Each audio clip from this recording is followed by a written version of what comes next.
Ok, hola, buenas tardes. Mi nombre es Félix Morales Montiel. Ahí está igual y ese es mi email también por si después tienen alguna duda o comentario que me quieran hacer llegar. Eh, Hoy correspondía dar el capítulo 6 de Histeria y Obsesión de Estructuras Clínicas a partir de Lacan, volumen 2 de Alfredo Eiderstein. Eh, Vamos a hablar algo sobre eso, pero en general no sé. A ver, empecemos por esto. ¿Alguien lo leyó? Puede levantar la mano si alguien lo leyó. Ok, bien. Hay aproximadamente, bueno, no sé, a mí me pareció que tiraba muy buenas citas, pero tenía como un poco de desarrollo. O sea, me parece que tiraba muy buena evidencia, digamos, pero no hacía un análisis o una interpretación de esa evidencia. Eh, Por lo cual no quiero yo sentarme a comentar citas de Lacan, eso a mí no me divierte mucho. Así que lo que pienso hacer es retomar un poco el desarrollo que yo hice hace unos 3 meses o algo así, de la diferencia entre el esquema R y el esquema I. La última vez nos abocamos a estudiar más el esquema I y ahora estudiaremos más el esquema R y sus limitaciones. Una de esas limitaciones, bueno, después la veremos y tomaremos una de esas limitaciones para después decir algo más al respecto. Empecemos con eso y después va a haber como una segunda parte. Sé que solo tenemos una hora, pero lo quiero dividir así porque hay como una parte en el medio que quiero a ustedes preguntarles. Eh,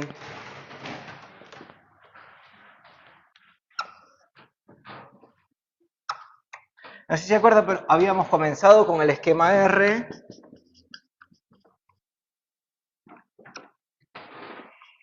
Hagámoslo al revés.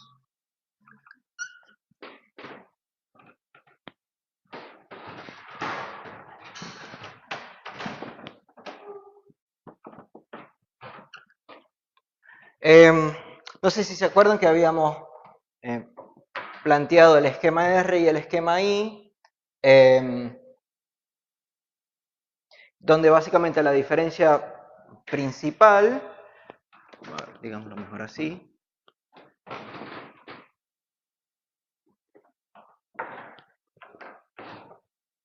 es que mientras que en el esquema R, bueno, ¿alguien se acuerda? ¿Cuál era la diferencia fundamental que habíamos planteado entre el esquema R y el esquema I? ¿Cuál era? Ok, ¿por qué se produce ese achatamiento?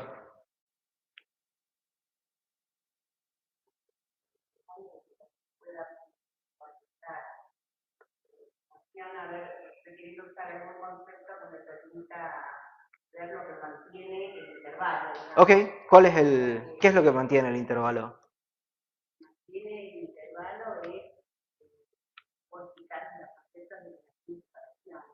Ok, ¿y qué sería?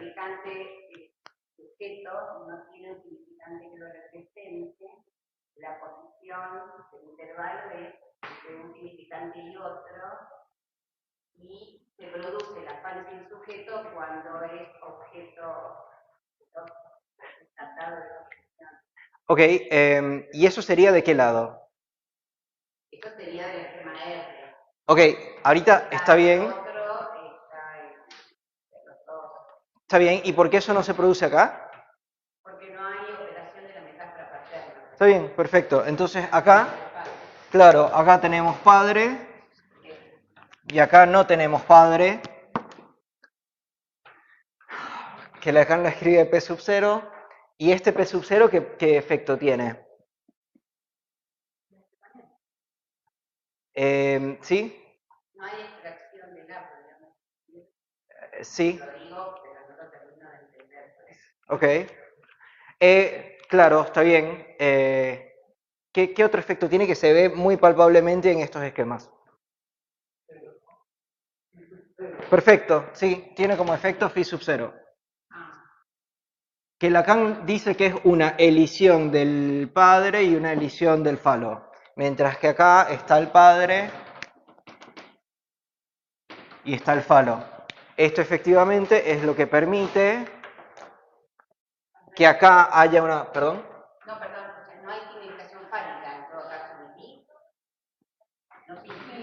significación fálica, ¿esto vendría a ser lo mismo? Tratemos de utilizar las cosas mucho más simples porque con el falo y alrededor del falo hay un montón de complicaciones, algunas de las cuales quiero intentar plantear hoy. En realidad va a ser una clase sobre el falo, pero quiero hacer unas cosas primero. ¿Por qué? Porque hay un problema muy grande, que es, ¿qué quiere decir esto? O sea, ¿qué quiere decir que él ponga un sub-0 acá? ¿Por qué no lo tacha, por ejemplo? Porque si está diciendo que no es o que no lo hay, hay un montón de conceptos que se tachan, ser.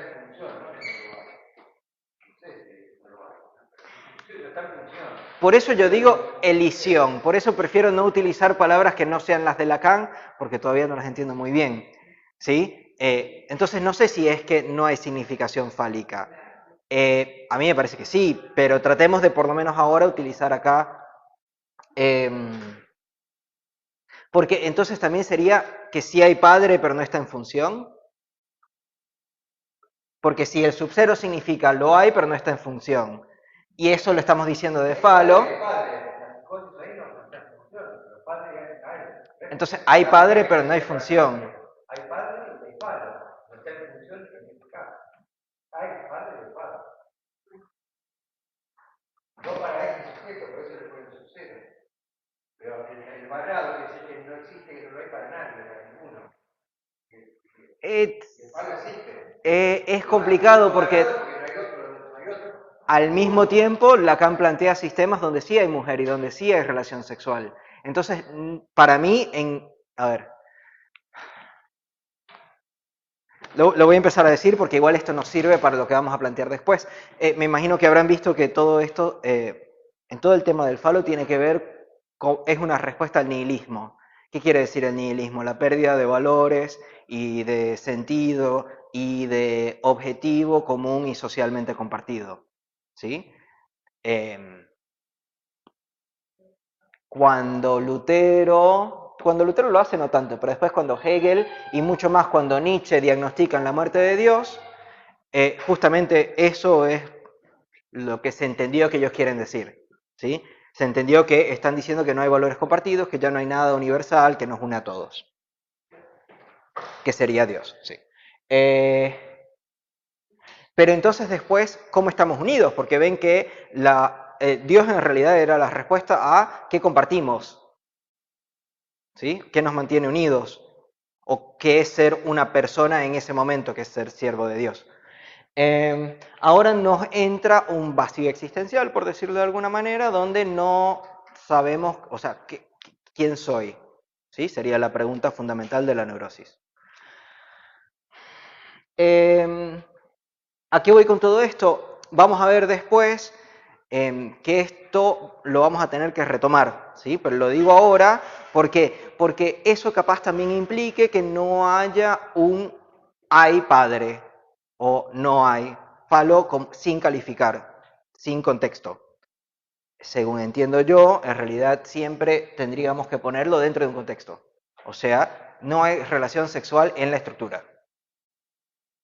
O no hay padre en la psicosis. Y sí hay padre en la neurosis.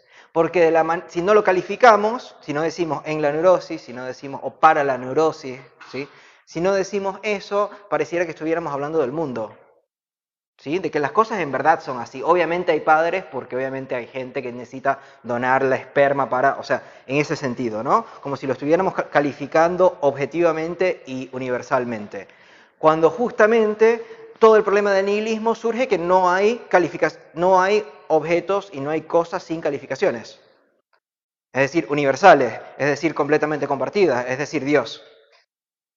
¿Entienden el problema en que nos estamos metiendo, no? Entonces hay dos respuestas posibles a eso. Una respuesta sería el esquema R, es decir, el esquema R, que sería la neurosis. Otra respuesta sería el esquema I, que sería la psicosis. Entonces, la circulación que permite es así, mientras que acá se da otro tipo de circulación que más bien la pudiéramos diagramar más así.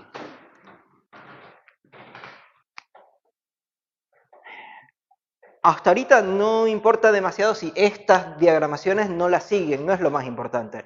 Lo que sí me parece importante es la siguiente pregunta. Habiendo establecido neurosis, lo voy a escribir acá, si no...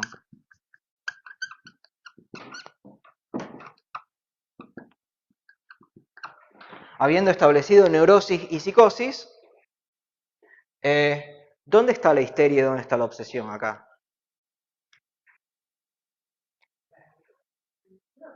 ¿Ah? Ok, bien. ¿Y cómo escribimos neurosis y obsesión? Perdón, histeria y obsesión acá.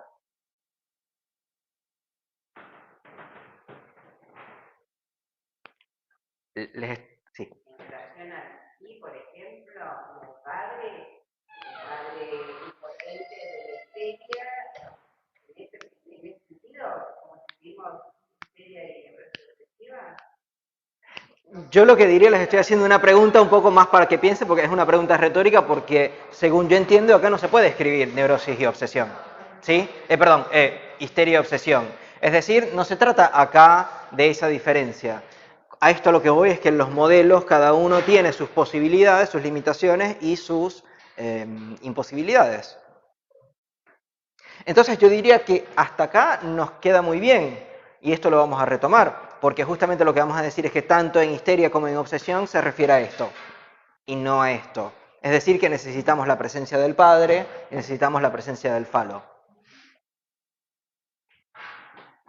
Pero de ahí, no sé si esto sirve para resolver la diferencia entre histeria y obsesión, como tampoco me parece que sirve para resolver el problema de la pulsión. O sea, si ustedes me preguntan, ¿y acá dónde está la pulsión? No, me parece que no está. O por lo menos yo no veo dónde esté.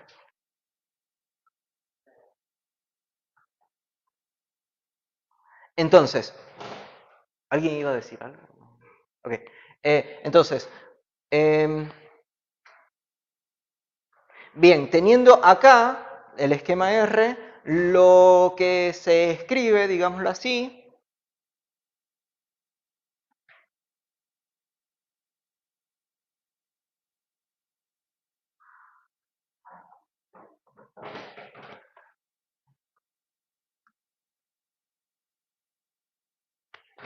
si capaz convenga...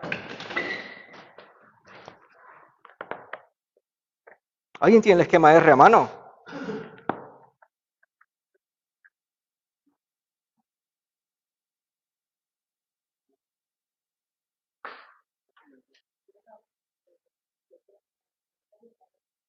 No, no importa tanto tampoco. A ver.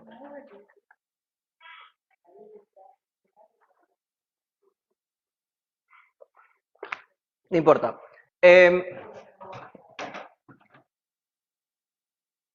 Esto lo que nos va a permitir escribir es algo, digamos, que funciona desde el origen y algo que funciona como compartido. ¿Sí? Mientras que acá parece que eso no está.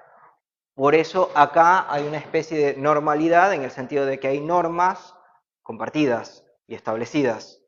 ¿Lo tienes ahí? Gracias.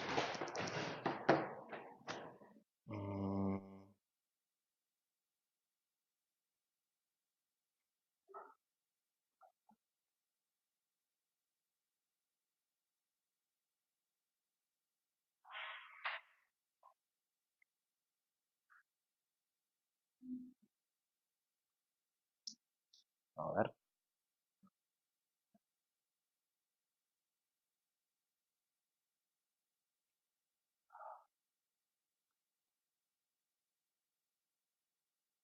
Claro. Gracias. Esto es lo que quería corregir. Esto va a ser bastante importante, ya va, ¿sí? Pero esto va a ser bastante importante. Esto es phi, pero es phi minúscula. Esto es phi, también como este, pero acá es minúscula. Lo voy a escribir un poco mejor, porque acá está un poco mal escrito.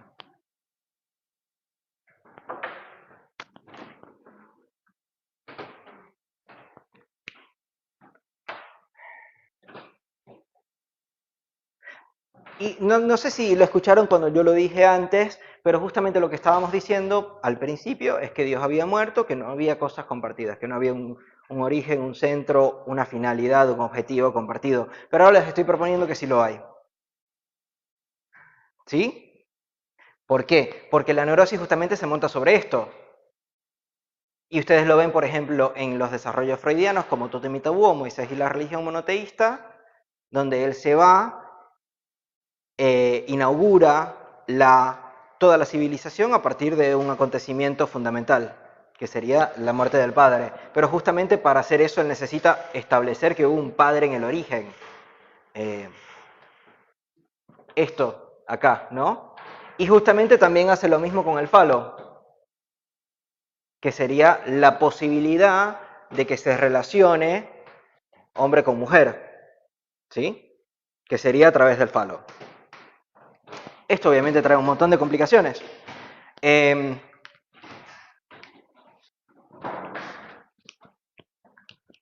La primera sería ¿por qué seguirlo llamando falo? Yo tengo un argumento y básicamente uno, no tengo muchos más. Bueno, tengo dos en realidad. Hay uno que me gusta más y el otro que me parece más estructural, digamos, o más cotidiano.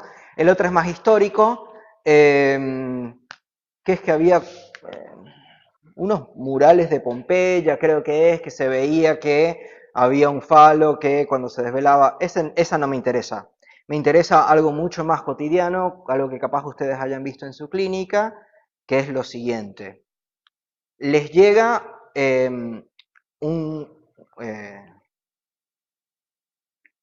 les llega un hombre heterosexual y la queja es, se me paró el pito con mi amigo.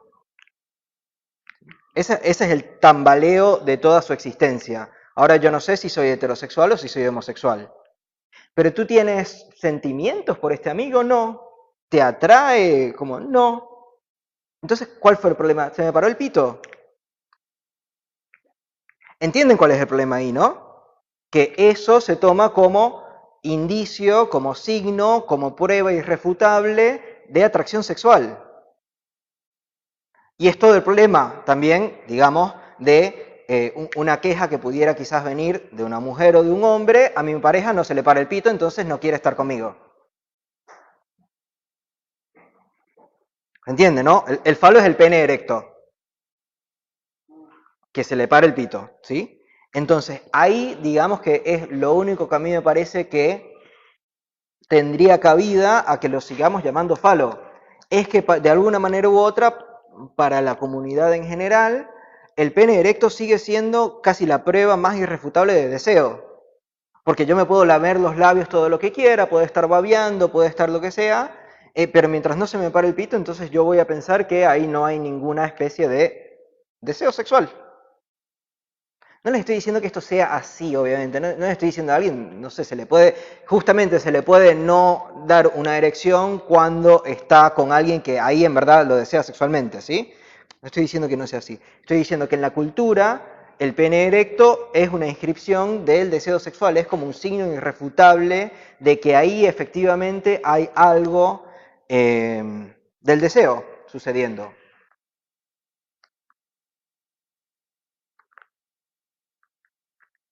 Quizás por eso Alfredo hace tanta, no creo que sea por eso, pero podemos subvertir completamente lo que está diciendo Alfredo y quizás por eso Alfredo lo que está diciendo es tomar el falo como la presencia real. Para mí la joya en verdad de este capítulo que teníamos para hoy eran esas citas. Les voy con un par.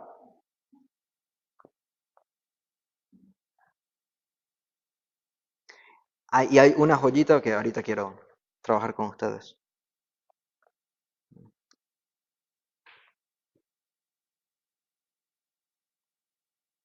Esto está en la página 132 del libro de Alfredo, está en la página 281, o bueno, él cita que está en la página 281 del libro 8 del seminario. Voy con la cita. Sabemos qué dificultad hay en el manejo del símbolo Fi mayúscula en su forma no velada. Hace un momento se los he dicho. Lo que tiene insoportable es que no es tan solo signo y significante, sino presencia del deseo, es la presencia real. Entonces, tenemos a Lacan acá diciendo no esto, y por eso era tan importante decirlo acá, no esto, sino que el falo sería signo, significante,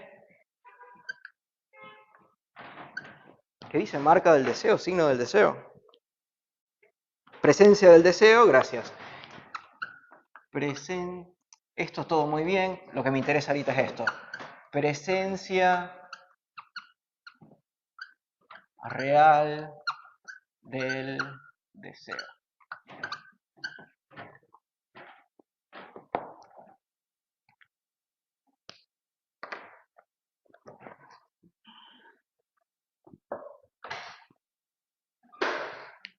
Voy con otra cita, esta está en la página 133, que entonces estaría el cita que viene del libro 8 del seminario, en la página 294. Voy con la cita de nuevo, lo único que me interesa que ustedes escuchen es la relación entre falo y presencia real.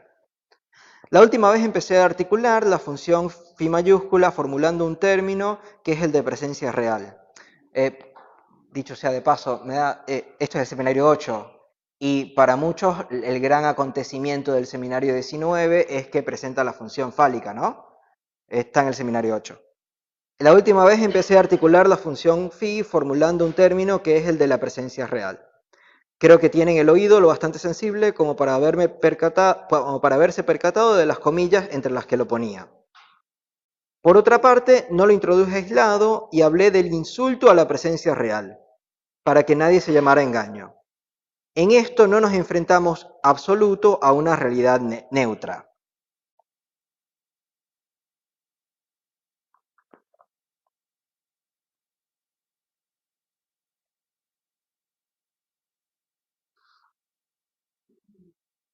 Y voy en la página 135, Alfredo dice, así como la falla en la histeria radica en la caída del amo, la falla en la transustancialización de las palabras, en la presencia real, se manifiesta para la obsesión en la función del intervalo que secundariamente deberá ser atacado.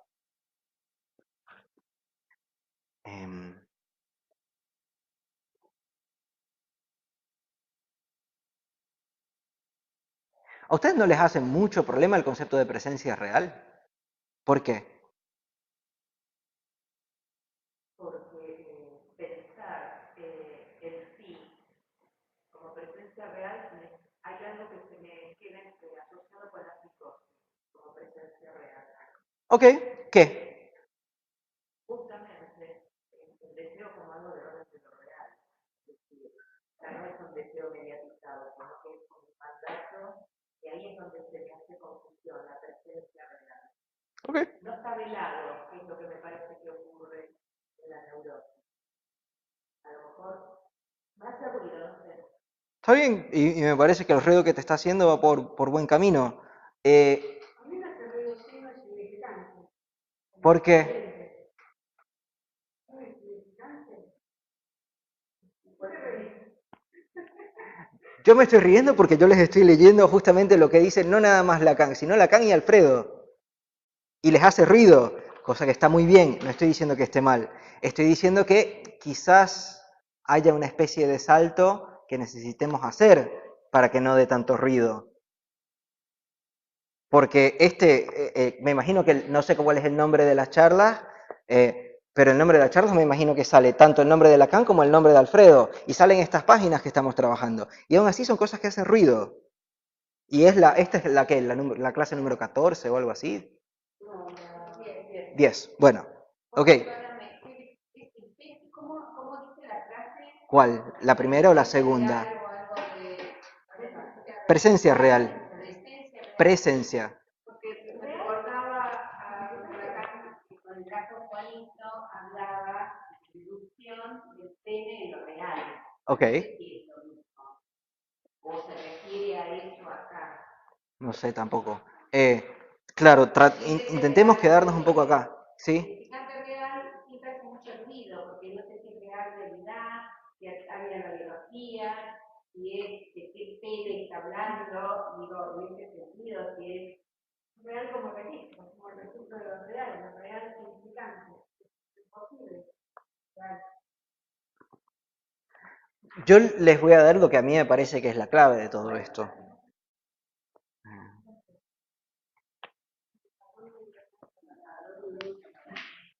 Sí, lo siento, tengo un poco ese efecto. Estamos en la página, esta es la página 134, donde Alfredo está citando la página 296 del seminario libro 8. Pero entonces, ¿qué significa el falo, fi mayúscula? ¿Acaso lo resumo si señalo el lugar de la presencia real como aquello que solo puede aparecer en los intervalos de lo que es cubierto por el significante? Es decir, no sé si Bruno les habrá hablado de su concepto de entidad, un concepto que a mí me parece muy bueno, que entonces nosotros no trabajaríamos con entidades, sino con entridades, lo que se encuentra en el entre, lo que se encuentra en el intervalo. Justamente toda la maniobra de la obsesión, por lo menos como lo plantea acá Alfredo, se trata de deshacer esa entidad. Se trata de ubicar algo en esa entidad, como puede ser, por ejemplo, el contar los segundos entre déjame decirlo bien, entre el relámpago y el trueno, ¿sí? Primero viene el relámpago, vemos la luz, y un síntoma obsesivo puede ser, por ejemplo, el contar 1, 2, 3, 4, 5, 6, 7, ¿sí? Hubiera quedado mejor si tuviera la chispa de cuando sonó ese ruido afuera terminar, pero bueno. ¿Entienden? Entonces, justamente de lo que se trataría en la obsesión es denigrar ese intervalo para hacerlo consistir, es decir, hacer una entidad de la entidad. ¿Entienden? Ubicar en la entidad una entidad. Voy de nuevo. ¿Acaso lo resumo si señalo, estaba hablando de qué significa el falo, el fi mayúscula? ¿Acaso los resumo si señalo el lugar de la presencia real como aquello que solo puede aparecer en los intervalos de lo que es cubierto por el significante? Es decir, estamos hablando de el falo, sería entonces aquella presencia real que se ubica entre los significantes. Esa sería la definición de falo. Si la presencia real amenaza a todo el sistema significante, ¿es por esos intervalos?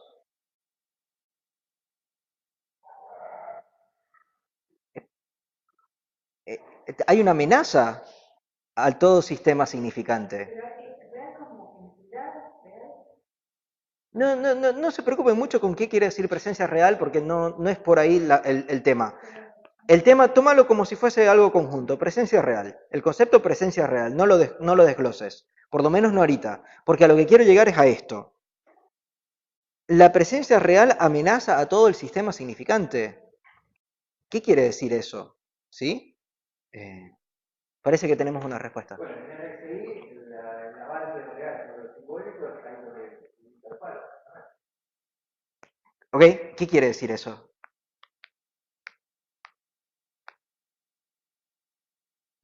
Bueno, claro, me parece que la amenaza de lo real es lo simbólico.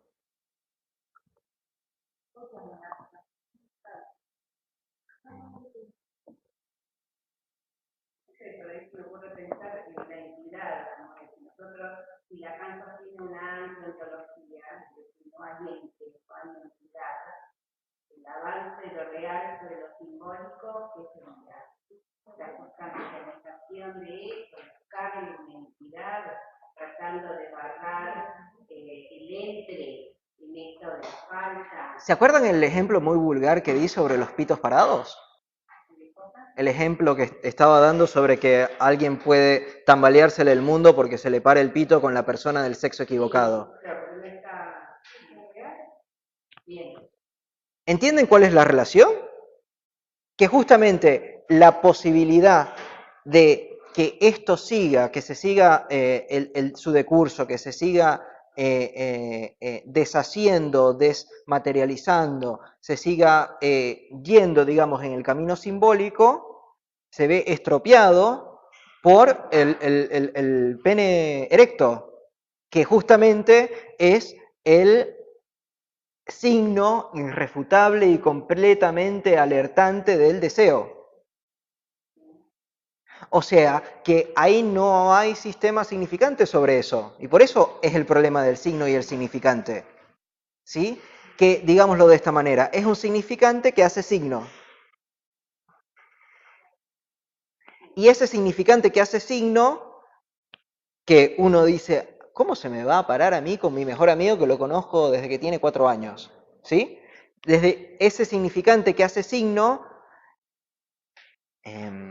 te desarma cualquier orden significante que justamente se establece por su inestabilidad, digamos, por su ausencia de signo, por su antimetafísica.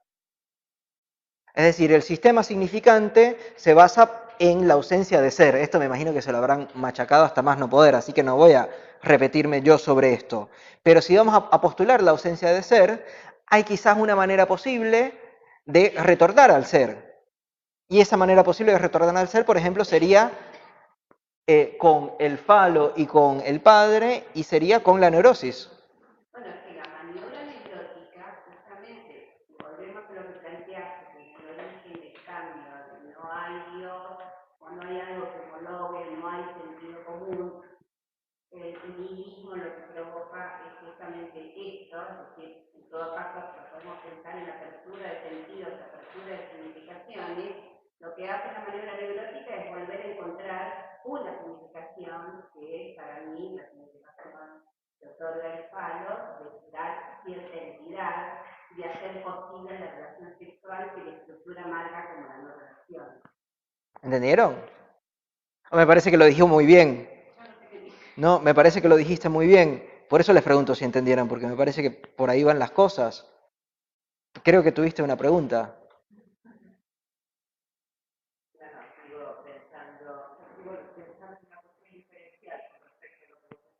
Está muy bien.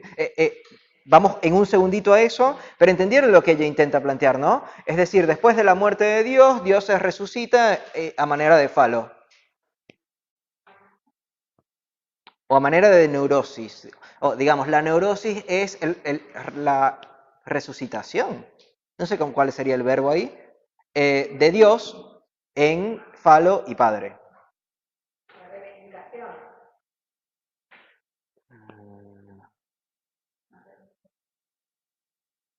Por ejemplo, a ver, ojo porque me parece que cuando nos planteamos ahí sería mucho más la perversión, como si fuese una especie de bandera política. Para mí estamos mucho más en el lado de la perversión. Con eso no me quiero meter porque vamos a hacer un kilómetro enorme. Por ahora quiero, pero me parece que eso iría un poco más por ese lado. ¿Qué ibas a decir, perdón? Yo decía que Dios es un invento moderno, no es que el padre. Dios ocupó el lugar del padre y el padre se descansó. No es que cae Dios y aparece el padre, es un retorno del padre en realidad. Por ejemplo, sí, que el falo como significación compartida siempre estaba latente y en ese lugar, en el medioevo, se ubica a Dios. Porque vayamos un paso más. Ustedes saben, digamos que la diferencia, esto es una brutalidad, pero digamos que el advenimiento de Jesucristo es algo muy problemático. ¿Por qué? Porque es una encarnación de Dios que supuestamente, sobre el cual supuestamente no se podía representar. Es decir, es la encarnación de algo irrepresentable. Se lo digo a propósito con estas palabras para que resuene no nada más el hilo o la trama religiosa, sino que también resuene la trama psicoanalítica. ¿Sí? La encarnación de algo irrepresentable es casi la definición de síntoma que propone Freud al principio. ¿Sí? Entonces, tenemos esta encarnación de, digamos, Dios hecho cuerpo. Y hasta cierto punto también de eso estamos hablando acá. ¿Entienden por qué no? Porque es algo que justamente remite a... Ok, a una identificación, claro. Entificación, también. Estamos hablando tanto del ser, que nos perdemos de vista en qué está esto, no, esto es lo que pasa con la mujer que no tiene. O sea, empezamos a entrar en una cosa tan falocéntrica desde lo peniano que pierdo de vista cómo hacer esto del sano como algo por fuera de lo que sería la representación. ¿Entendés? O sea, claro, es el orden de lo simbólico de la sala. Bueno, porque ahí se me empieza, porque claramente lo que me parece que va más en la idea que propone Félix es que justamente al identificar el falo como pene, lo que es lo que permite hacer la lectura de la mujer como castrada. Si no, no tendría sentido pensar a la mujer como castrada, en realidad no le pasa nada. Bien, si nosotros digamos por ahí, entonces identificamos al falo como el pene, bueno, claramente la mujer que no lo tiene es vista. Después habrá quien dice que lo tiene chiquito, no quiero para adentro, un objeto de eso. Pero digo, me parece que va más en la idea de que cuando uno sostiene una idea, después hay derivas. Pueden pensar a la mujer como castrada, que viene de identificar al falo como pene.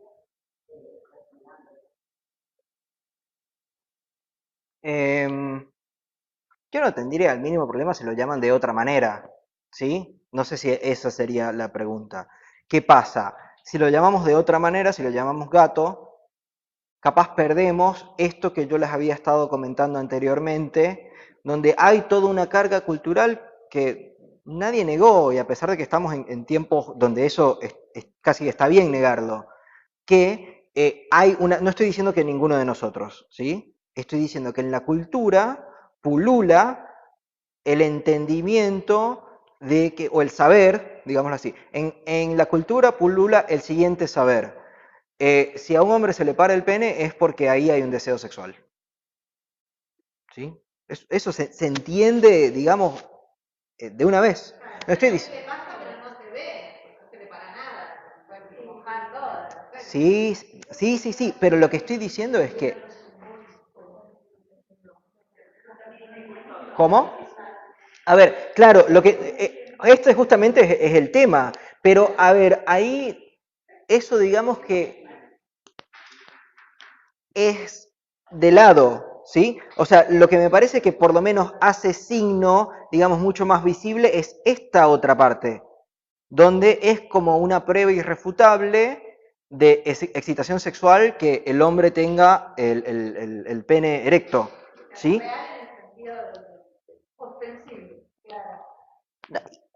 No, pero indudable.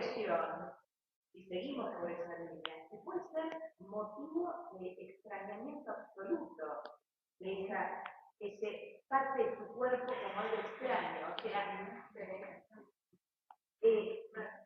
pero ¿por qué? ¿Por qué? ¿Por qué eso es así? ¿Por qué? Porque en realidad la predominancia fálica que le estamos queriendo dar a todo esto, me parece que va más allá del tema del pene. Ese es el punto. ¿Cómo? Creo que estamos todos, de alguna manera, bajo esta cuestión cultural. Si yo lo sigo dejando, pero lo que pasa es que me termino confundiendo si seguimos por la línea. Claro, porque me parece que justamente el problema es que no sé si se trata de algo de más allá del pene. Me parece que se trata de algo estructural donde el pene tiene un lugar cultural y por eso se le asigna ese lugar. Y hasta ahí. No me parece que deberíamos ir más allá del pene. En todo caso, vayamos más acá, digamos. O sea, quedémonos en la parte estructural, pero ¿qué problema tiene ese? Que justamente si nos quedamos en el problema estructural, no vemos necesariamente la relación de cómo eso se encarna. ¿Entienden? Porque nos quedamos en puro axioma, digámoslo de una manera. Y si nos quedamos en puro axioma, no vemos cómo eso efectivamente aparece, digamos, porque los axiomas no los vemos en la calle si separamos, digámoslo así, teoría de práctica, o si separamos estructura de realidad. No me parecen buenas separaciones. Pero si justamente intentamos plantear la estructura como si fuese algo puramente teórico, puramente axiomático, puramente mental, justamente nos perdemos de la novedad radical de la estructura, que sería que la estructura se encarna, que tiene 2000 años de la estructura encarnándose, a manera de Jesucristo, por eso lo traigo. Que lo interesante es que Jesucristo es Dios, ¿sí? Es la encarnación, o sea, es Dios hecho carne, no es nada más hijo de Dios, sino que además es Dios, y es Dios hecho carne. O sea, que el falo, por ejemplo, pudiese ser significante hecho carne. Y el problema es que si lo llamamos gato, no vemos el cachito de carne que es el falo.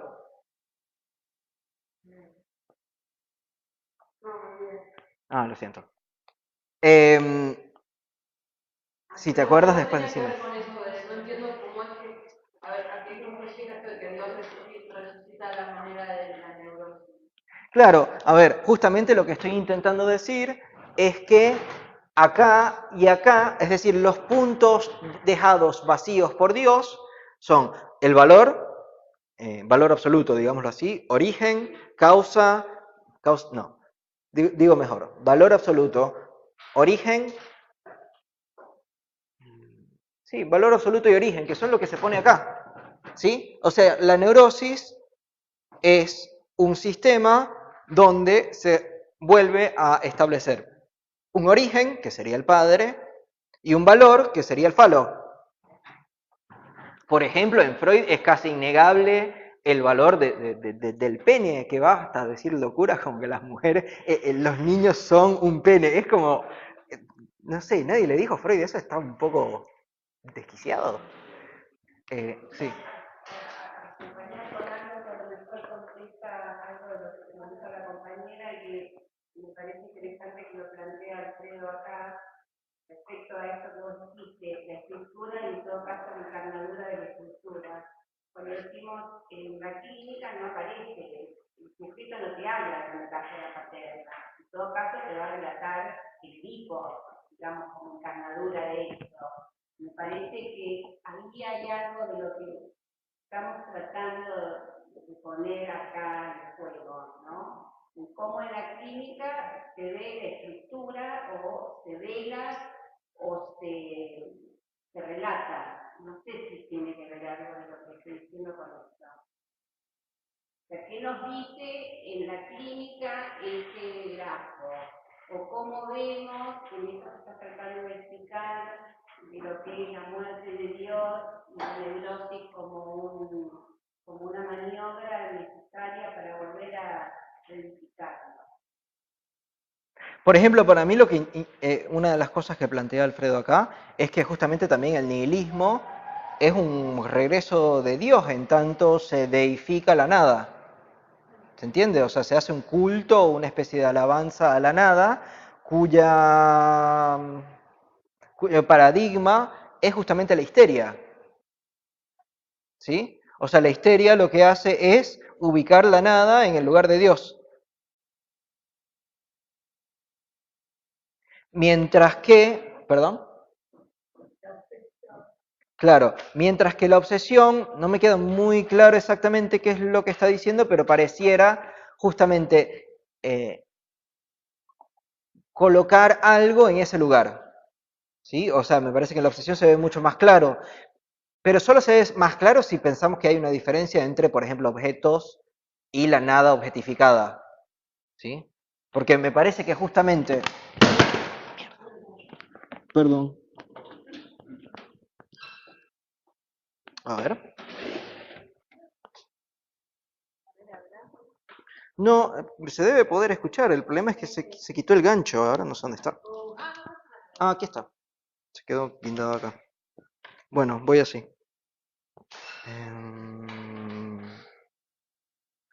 O sea que justamente lo que...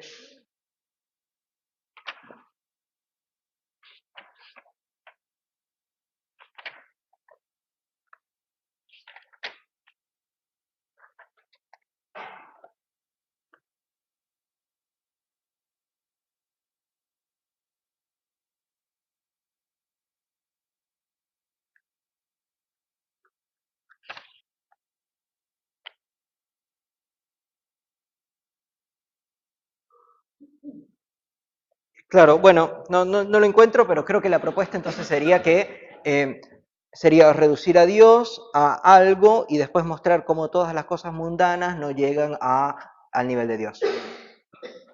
Ese algo, por ejemplo, pudiera ser la dama, que es, digamos, el ejemplo em, más paradigmático, pero nada, podría ser cualquier cosa que tenga ese tipo de brillo. Entonces, esto de signo y de significante y presencia real del deseo, y quería escribir, no lo escribí.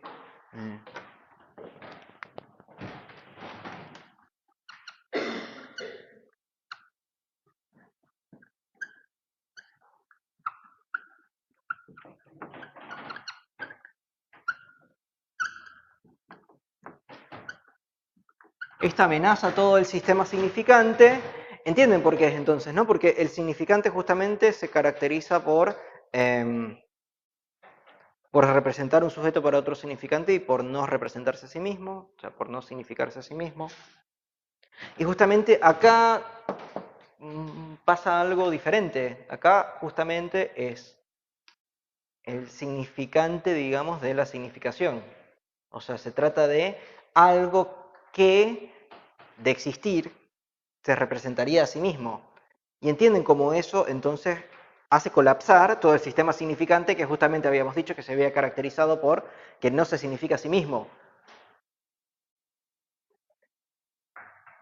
Entonces esto nos produce el problema justamente de la diferencia entre falo en mayúscula, fi mayúscula que sería simbólico y fi minúscula que sería imaginario.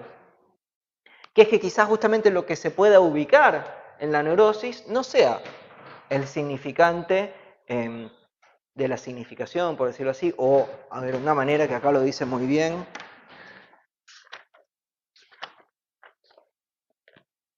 La presencia real más allá de toda significación posible.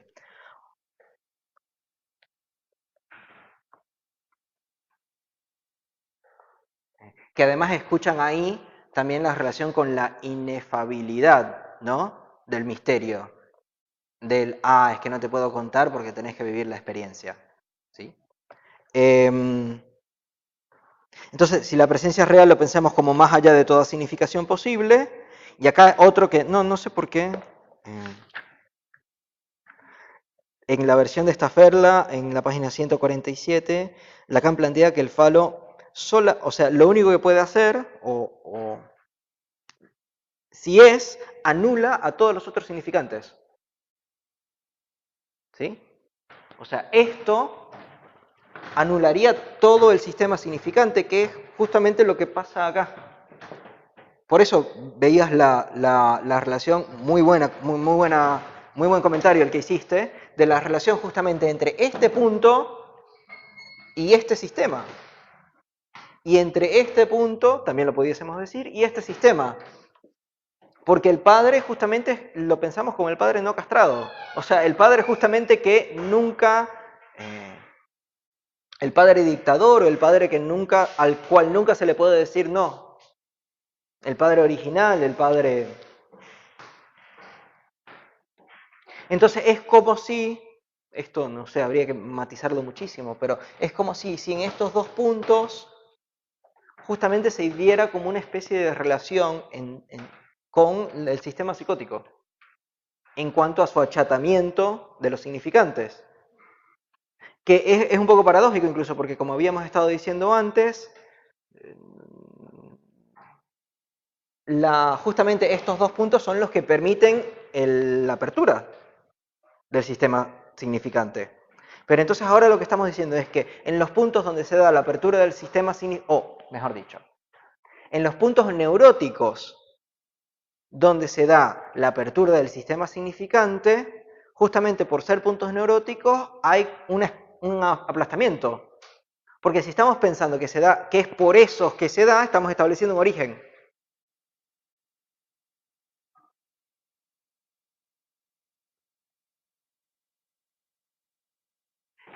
Un pasito más, lo siento.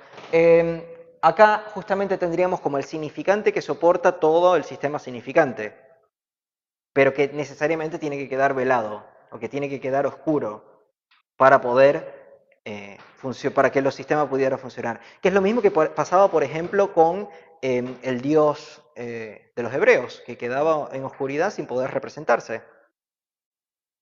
¿Sí? O sea, es un Dios que, de hecho, se encarna un par de veces, cosa que es rara, pero se encarna creo que guiando al pueblo de Moisés a través del desierto, a través como una nube, creo, o como un pilar, yo siempre me lo imagino como un tornado, lo siento. Se encarna como un tornado, se encarna como el zarza ardiente, que obviamente es como lo más, y creo, no me acuerdo, creo que hay otro. Pero después el problema grandísimo que tiene toda la cultura es que viene alguien y dice yo soy aquello irrepresentable que permite la representación. ¿Y ahí qué hacemos? ¿Entienden? Ese es el problema. O sea, los estoy remontando hace 2000 años, 2019 años. Eh,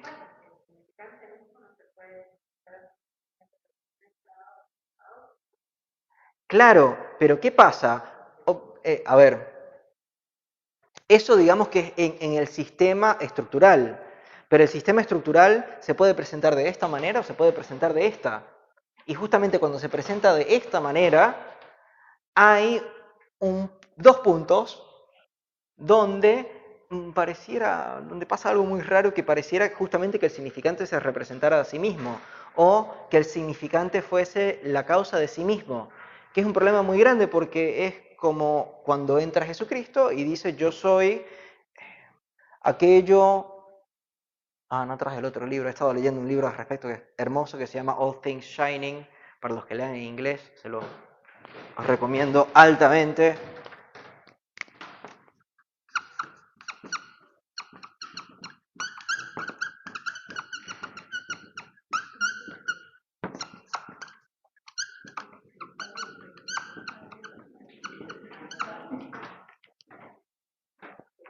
Que justo. No, no escuché, así que. Hablando de hacer representable lo irrepresentable, encarnar aquello irrepresentable de Dios. Entonces, que bueno, la solución es hacerse islámico. Definitivamente no hay representación. Ustedes saben que Islam significa sumisión, que trae otros problemas. Nosotros normalmente pensamos el psicoanálisis como judeo-cristiano. Judeo-cristiano, del judaísmo y el cristianismo, que en esto tenemos una diferencia, pero hay algo muy interesante que sería justamente pensar el psicoanálisis más como si fuese algo musulmán, que sería un trabajo muy interesante, porque nosotros las coordenadas que estamos dando son judeo-cristianas. Pero cuánto de la sumisión no hay, ¿no? Otro tema. Entonces, justamente a lo que quiero arribar un poco para que después, ¿qué hora es? Ok. Para que después charlemos, unos 15 minutos, no creo que pueda hacer mucho más de eso, es que justamente esto, la representación que sí se puede hacer, es esta, imaginariamente.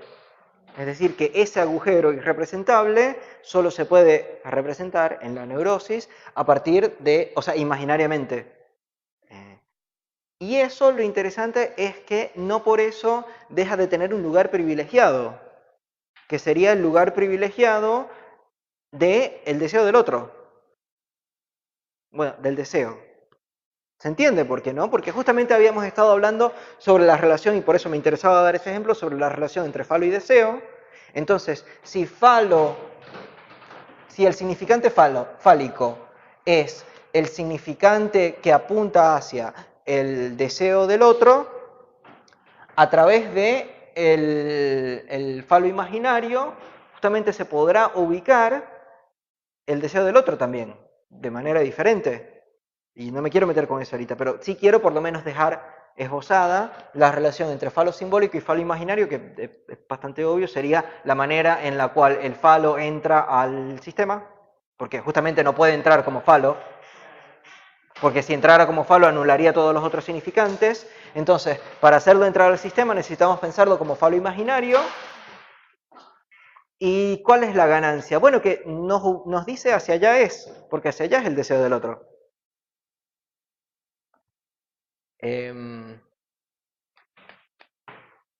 Y obviamente eso nos permite deshacernos un poco de toda la imaginarización de que se trata efectivamente de un pene.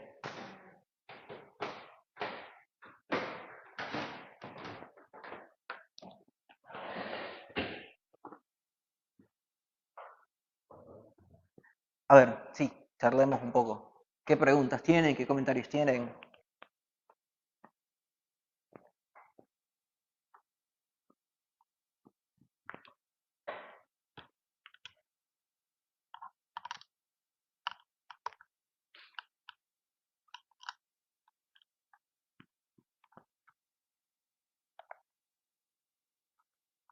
La diferencia histerio-obsesión en esto sería justamente que en la obsesión se ubica algo, como el falo, mientras que en la histeria se ubica la nada, ahí.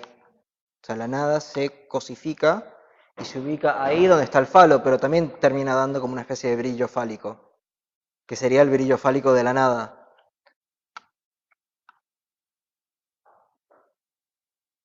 En definitiva, se trata un poco de cómo se estructuran estos sistemas. Y si estos sistemas se estructuran como todo faltante alrededor de algo que les da esa luz,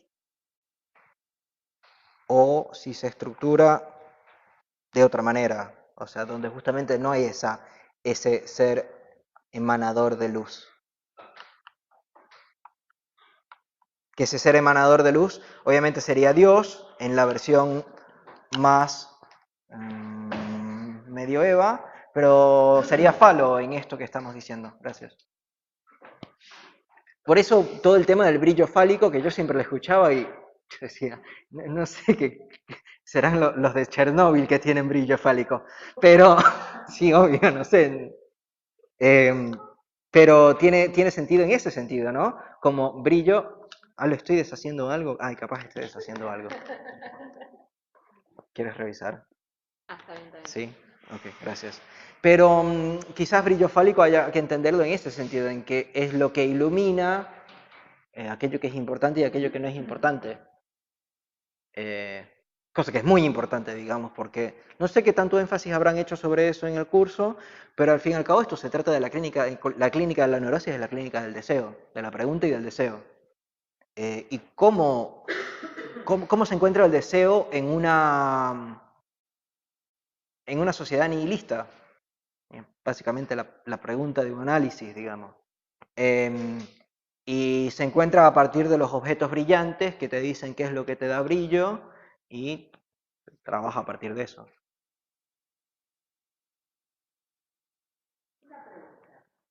Creo que es en este capítulo donde para hacer una diferenciación diagnóstica, que no sé si el término está correcto, porque creo que si es algo relacional, indudablemente puede darse diferentes posicionamientos histéricos o de neurosis obsesiva, incluso en un tratamiento. ¿Entienden así? Que es posible esas modificaciones, porque si no estamos hablando de una persona. No sé. Prefiero no responder. ¿Cómo? Prefiero no responder. O sea, se puede cambiar una posición histérica a una posición obsesiva. Desde el punto de vista discursivo, yo estoy diciendo, ¿no? Desde un lugar discursivo. Digo, esto para además decir que hay algo fantasmático que hace a la diferenciación entre obsesión e histeria.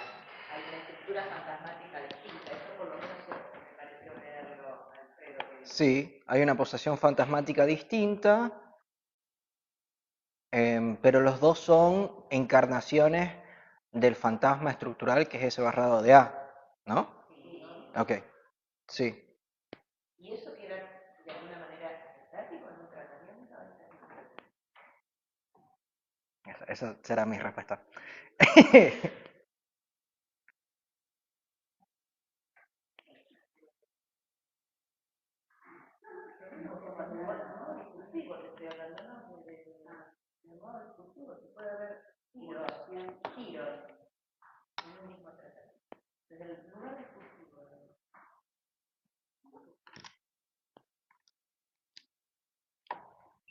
¿Alguien más?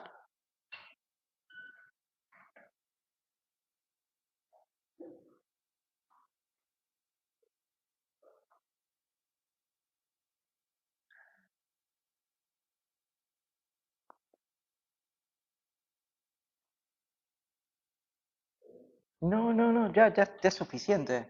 Ya está bien. Sí, sí, sí. Les di un montón de información, no les voy a dar más, no los voy a atiborrar más.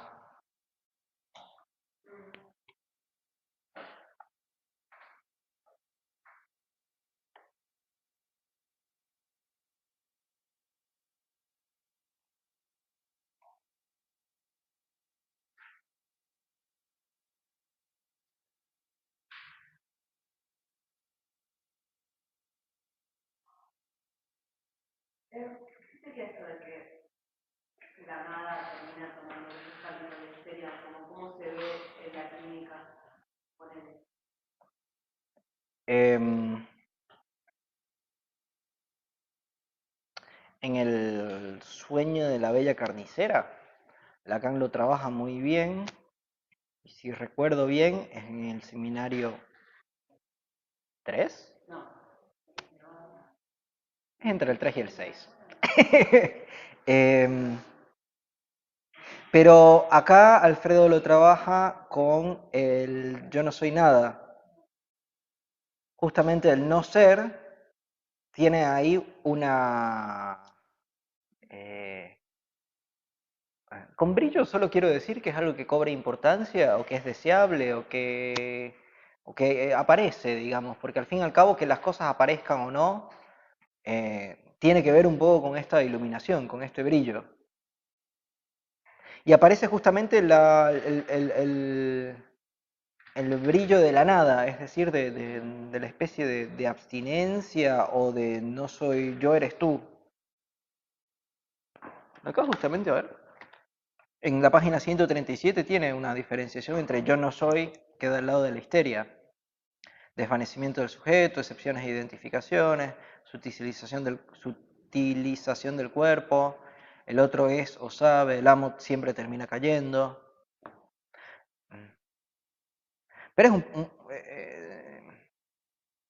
digamos, a diferencia de en la obsesión, donde obviamente ninguna mujer es la que va a llegar a los talones de mi madre, en la histeria se trata de no hay algo ahí. O sea, se trata más bien de una especie de culto a la nada, culto a la falta. Em,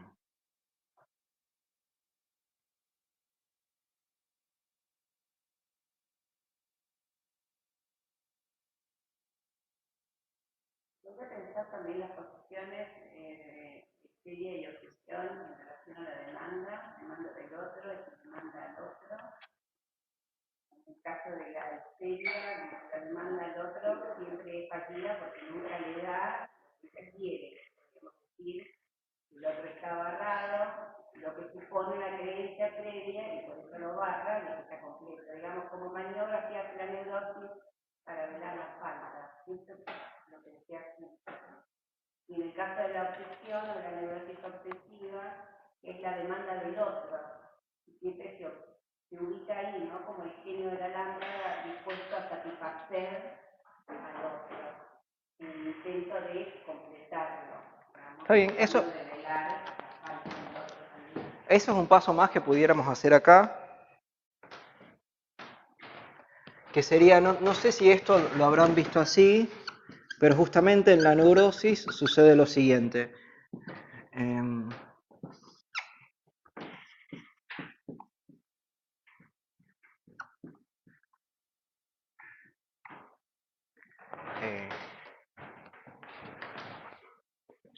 Necesitamos, como si fuera un examen de completación, de relleno, ¿qué iría acá y qué iría acá? A ver si esto lo vieron. ¿No? Ok. En la neurosis,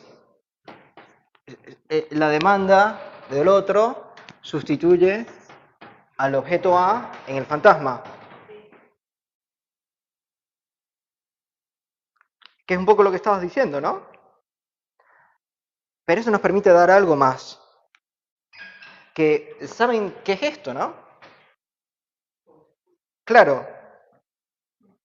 O sea que justamente eso que tú estabas diciendo, que lo dijiste muy bien, es la condición de posibilidad del trabajo sobre la pulsión. ¿Sí?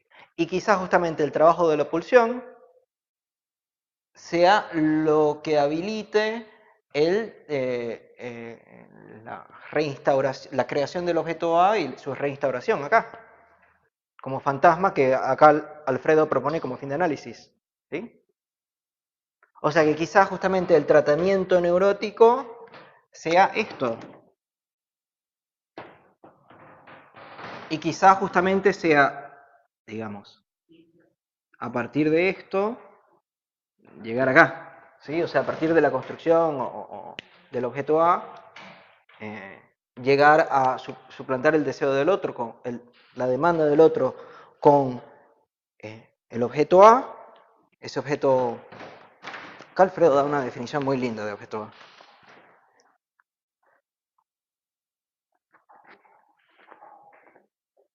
Ah, esto lo da, que no sé si yo nunca lo había escuchado. Cierta condición de objeto, que quiere decir que no es cualquier cosa, es cierta condición. Y que justamente sea cierta condición es el rasgo ese del que siempre se habla. Pero...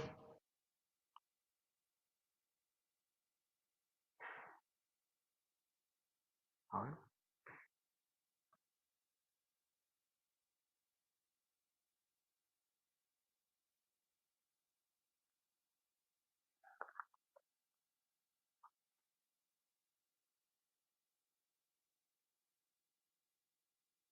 Claro, por ejemplo, acá en las páginas 111 y 112 dice: la neurosis de transferencia son aquellas relaciones con el otro en las que sin saberlo se renuncia al objeto deseado con el fin de velar, ocultar o reparar la caída de este otro, mayúscula, producida en el camino de su deseo. Así se levanta como deseo propio lo que se interpreta como lo que el otro dijo que quiere, quiso o querría, o sea, su demanda. Es decir, en la neurosis lo que se trata es tomar esto. ¿Cómo?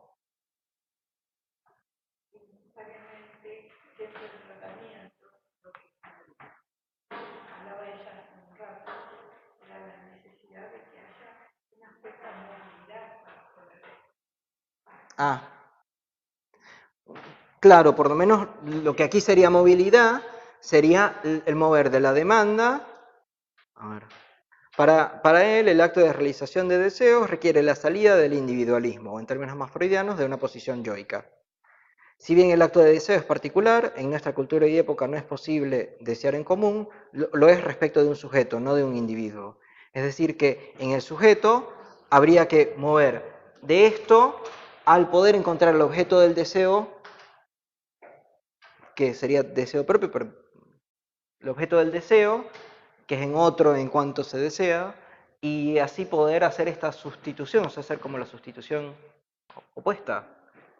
Para mí, por ahí vendría la cura de la neurosis, pero ¿cómo se hace esto entonces? ¿Cómo se encuentra eh, el objeto del deseo del otro?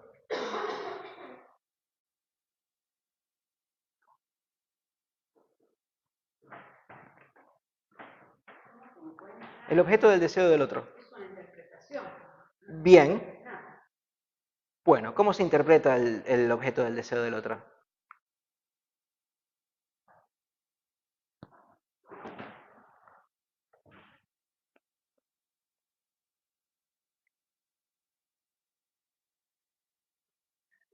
¿Cómo se interpreta el objeto del deseo? Sería otra manera de plantearlo.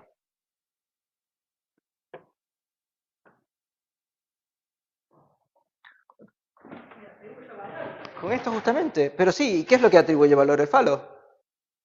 ¿Sí? O sea, por esto es lo importante.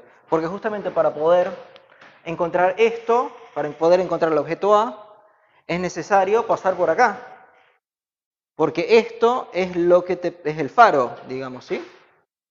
Es el faro de luz que te ilumina todos los objetos. Entonces tú empiezas con los objetos iluminados, con la historia del paciente, con el relato y lo que nosotros podamos aportar al respecto. Y a partir de ahí se va viendo qué es lo que los ilumina, y a partir de eso se interpreta el deseo, el objeto del deseo del otro, que sería... Pero es a partir de esto, a partir de esta construcción. Que hay otra cosa interesante, que es que Lacan escribe acá S, es decir, que es a partir del falo que se puede ubicar el sujeto. Cuando vos decís el objeto de deseo del otro, ¿es lo que responde a la pregunta que soy para el otro? Sí, sí, sí. En realidad es más lo que responde qué me quiere. Claro. Sí, pero sí. Claro, es un problema cuando estamos hablando, nada, hay que hacer ciertas concesiones. Bueno, que no, esto es lo que le pasa a la neurosis, que no siempre cae en la identificación. Digamos, que me quiere el otro se representa en que soy el otro. Claro, pero bueno, como psicoanalistas los tenemos que engañar de alguna manera u otra. Es decir, tenemos que ofrecerle un dispositivo que sea atractivo. O sea, no olvidemos que nos pagan, ¿no? No es que van allá por diversión o porque, no sé, nuestro consultorio huela bien. Em, Hay como una especie de pacto que se da gracias entre el psicoanalista y el analizante, y como parte de ese pacto hay que poder ofrecer una especie de carnada. ¿Cuál sería la carnada? El poder establecer que no sea quién soy, sino que me quiere. La carnada es que vamos a hacer una disminución de sufrimiento a partir de establecer las condiciones de de lo que el otro ha querido para mí. Sí, de lo que el otro, o de la manera que el otro me ha querido. El que me quiere es eso, ¿no? El establecer las condiciones de amor.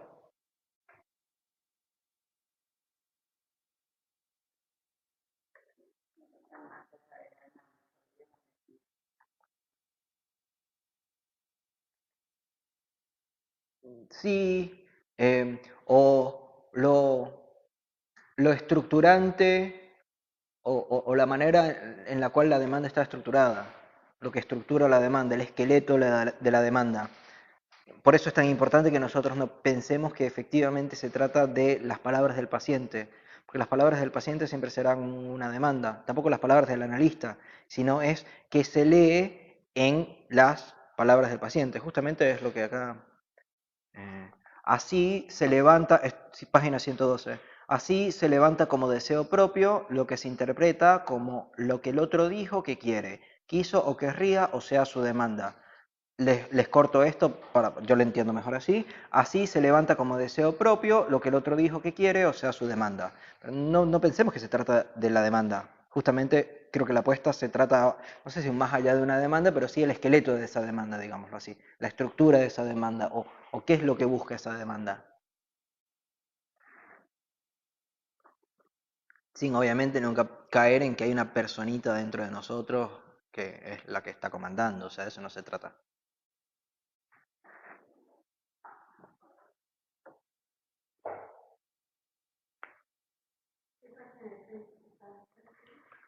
La 112. Es la primera oración completa del 112.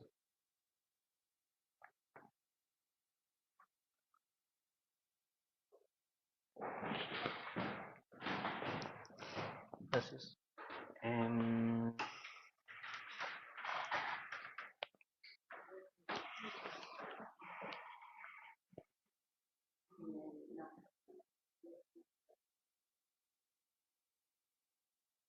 Bueno, si les parece bien y no hay más preguntas, vemos acá.